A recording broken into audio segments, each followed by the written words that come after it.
Assalaamu calaykum. Ku soo dhawaada channelkeena Xajiraha Jacaylka. Maanta waxaan idiin soo gudbin doonaa ereyo jacayl oo soo jiidasho leh, kuwaas oo aad la wadaagi karto lamaanahaaga.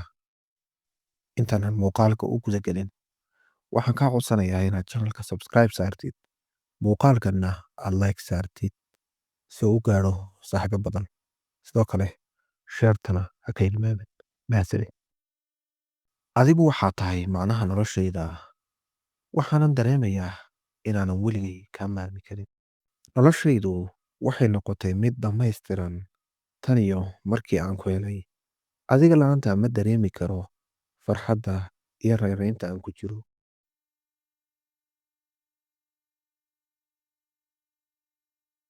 Qalbigayga waxaad ku leedahay boos gaar ah oo cid kale ayna ku yeelan karin.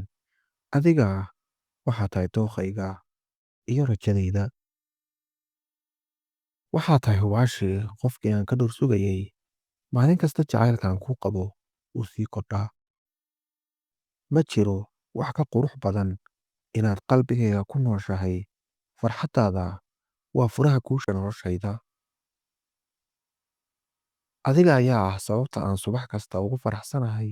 Noloshaydu waxay macno leedahay adiga marka aan kula joogo macaanto. Markaad agteeda joogto, dunidu waxay noqotaa mid xasiloonin oo qurux badan, farxad badanna ku dhisan. Jacaylkaan kuu qabo ma ahan mid eraya lagu cabbiri karo. Waa dareen qoto dheer oo aan dhammaad lahayn. Adiga la'aanta noloshaydu waxay u ekaan lahayd buug madhan. Waxaa tahay sheekadii ugu quruxda badneyd ee qalbigayga ku qornayd. Waxaad i siisay farxad iyo jacayl aan weligay ka fikirin inaan heli karo. Mahadsanid. Waxaa tahay qofka keliya ee aan ku kalsoonahay. Jacaylkaagu waa hadiyadda ugu qaalisan ee aan noloshayda ka helay.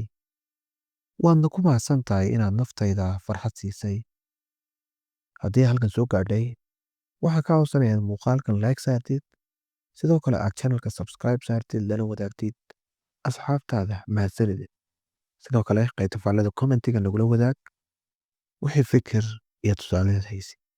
Aad iyo aad ayaad u mahadsantihiin saaxiibayaal.